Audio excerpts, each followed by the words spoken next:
Salut et bienvenue dans Face à Pierrot. La première question est de Dahu Vib. Est-ce que vous pensez qu'un bon journaliste sportif peut être un bon directeur sportif? Je me suis dit que vous, Riolo, pourriez avoir de bonnes idées.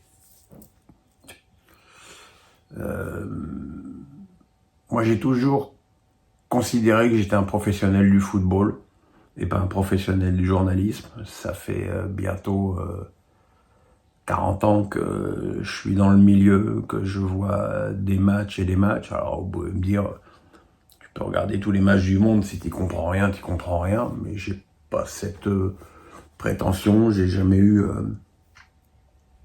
ce sentiment quand j'avais des échanges avec des entraîneurs ou des joueurs. Au contraire, j'avais vraiment l'impression d'être en phase avec eux, donc j'ai envie de répondre oui, je pense que j'ai les capacités pour être un directeur sportif, et surtout qu'on ne me remette pas dans les dents mon expérience d'1 an à Reims où je n'avais aucun pouvoir sur aucun plan d'ailleurs, sportif, commercial, j'avais aucun pouvoir sur rien. Maintenant, voilà, d'ici à ce que ça arrive, il va se passer un petit moment. Elsimmat me dit mes questions pour toi. Quels clubs joueront la Ligue des Champions à part le PSG la saison prochaine? Quelles équipes vont descendre en Ligue 2? Qui va descendre en Ligue 2? Je pense que on peut prendre le problème dans tous les sens. Clermont et Metz, ça va être très très compliqué. Surtout qu'ils ont des calendriers difficiles. Et je pense aussi que Nantes, malgré l'arrivée de Comboiré, en plus n'a pas un calendrier extraordinaire. Donc je vois ces Nantes barragistes. Quant aux équipes qui joueront la Ligue des Champions l'année prochaine, Monaco, et après c'est vrai que c'est très compliqué. Je dirais Monaco, Lille et puis Brest ou Nice. Anatole du 49 me dit: le Real pourra retenir ses Français lors des JO, mais pas ses Espagnols. Qu'en pensez-vous? J'en pense que c'est scandaleux, parce que voilà quoi. Alors, je pense que les Espagnols, les Français du Barça du Real sont plus jeunes que les Espagnols du Real. Mais si c'est une différence de règlement, c'est scandaleux. Et je vois aussi qu'Arsenal ne veut pas libérer Saliba.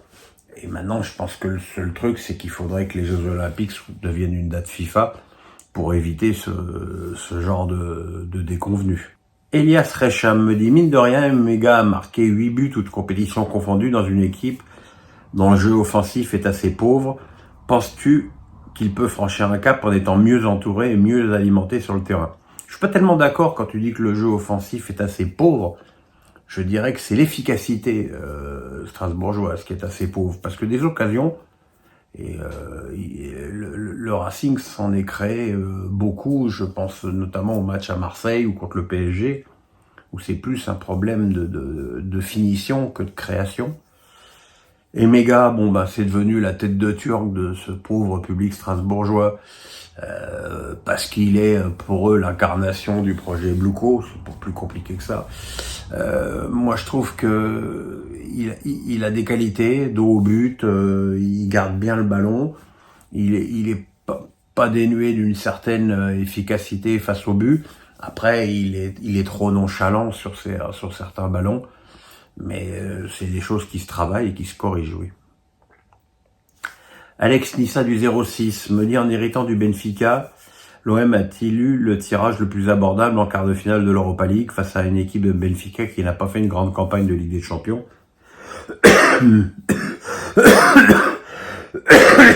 et n'est pas passé loin de sortir contre Toulouse en Europa League. Oui, c'est vrai que Benfica ne fait pas peur, comme à ses plus belles heures. Maintenant, l'OM fait pas peur à grand monde non plus. je pense qu'on a vu que l'enchaînement des matchs était extrêmement nuisible à l'OM. Et voilà, et ça va être une question de calendrier et de choix. Si l'OM veut encore espérer se repositionner en championnat, il faudra peut-être laisser tomber la Coupe d'Europe, ou inversement, s'ils veulent jouer à Coupe d'Europe à fond, il faudra laisser tomber le championnat, parce que je pense pas que cette équipe soit capable de jouer sur les deux tableaux. Sébastien Floreau me dit: que penses-tu de la prestation de Brest contre Lille? Je trouve qu'on commence un peu à fatiguer. Comment vois-tu la fin de saison, Europe ou non? C'est pas fatigué, c'est que je pense qu'il y a un tout petit peu moins d'acuité offensive, que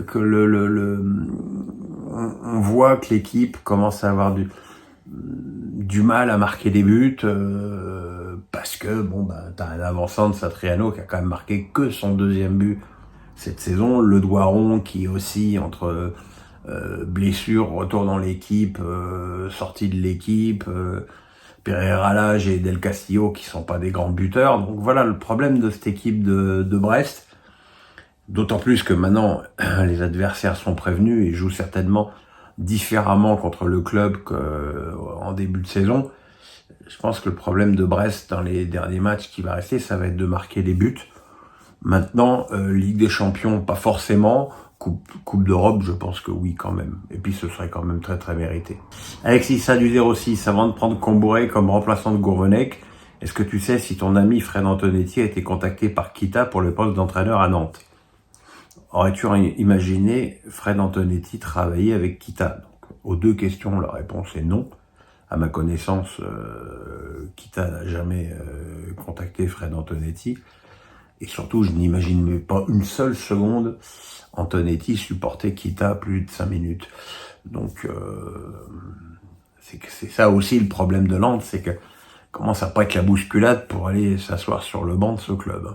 Antoine me dit: les maillots de l'équipe de France pour l'Euro 2024 ont été dévoilés sur Twitter. Qu'en pensez-vous? J'en pense pas grand-chose. Bizarrement, j'ai jamais été hypé par ces histoires de maillots.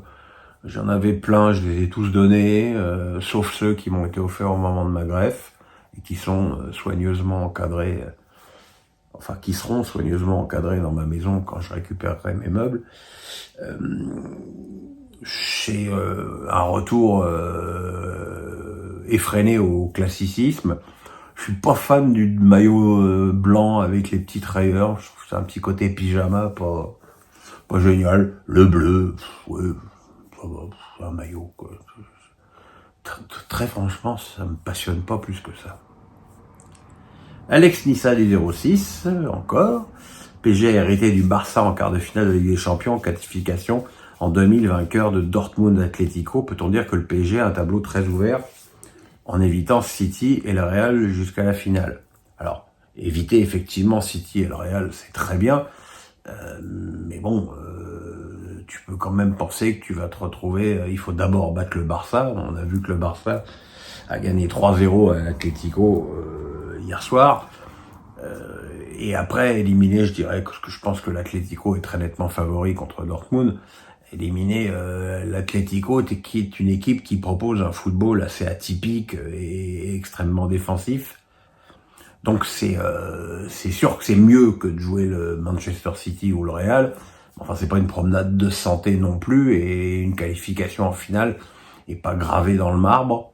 Mais voilà, quoi, c'est des matchs qui restent à jouer, et c'est vrai que cette double confrontation contre Barcelone en 6 jours en plus, s'annonce quand même très palpitante.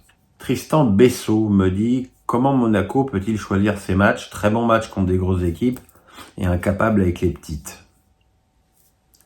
C'est un petit peu incompréhensible,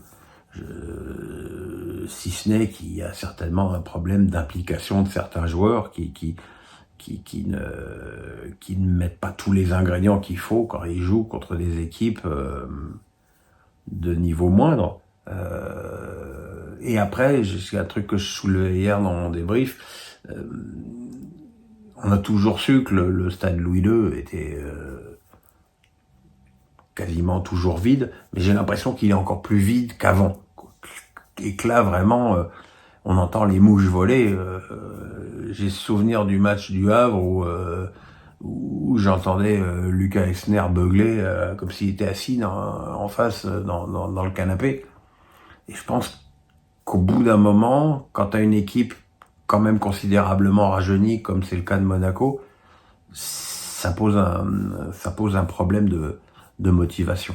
Moi, Laurent me dit, concernant Pierre Sage, une remarque sur ce qu'il est en train de faire avec son staff et sur ses résultats. Ben, c'est remarquable. C'est remarquable d'autant plus que il a ce petit air de pas y toucher, avec sa dégaine, avec son survêt, on a l'impression que le mec, il est de passage, qu'il est là pour rendre service, qu'il ne demande rien à personne. Et je pense que ça cache une vraie détermination et une vraie compétence.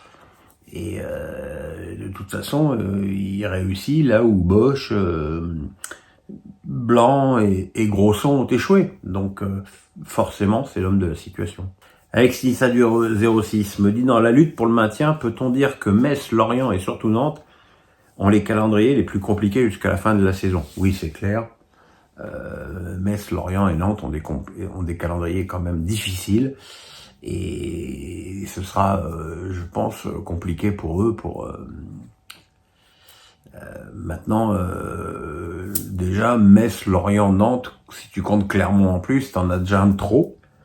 Mais je pense effectivement que l'identité du deuxième candidat pour la Ligue 2 et du barragiste est dans les 3 noms que tu viens de citer, sachant que j'exclus pour l'instant Strasbourg de cette lutte grâce à leur victoire un peu inespérée à Nantes. Yvous me dit, je m'étais dit pas de questions sur Mbappé aujourd'hui, lol, mais ce match contre Montpellier n'est-il pas la preuve qu'Enrique doit vivre à fond cette saison avec son joueur et construire l'avenir cet été? Bah, évidemment, ça m'a toujours semblé tellement évident.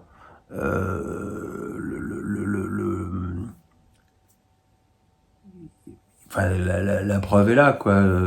C'est la première fois sur les 4 derniers matchs de Ligue 1 que Mbappé jouait 90 minutes et le PSG en met 6 et il en met 3, plus une passe décisive. J'ai un peu envie de dire c'est QFD. Mais enfin, qui peut être étonné par cette situation? Qui peut être étonné du fait qu'un joueur de ce niveau soit indispensable à son équipe et à n'importe quelle équipe dans laquelle il évolue? Après, moi, j'ai jamais compris ce concept de préparer une saison à partir du mois de mars, parce qu'il n'y a pas que Mbappé qui va quitter le club, il va y avoir des recrues, donc de toute façon, une saison, ça se prépare pas en mars, ça se prépare en juillet, et en fin juin et début juillet, sauf une année comme celle-ci où il y a une grande compétition internationale. Mais de toute façon, c'était de la foutaise et je suis même pas sûr que Luis Enrique croyait à ce qu'il disait quand il disait ça.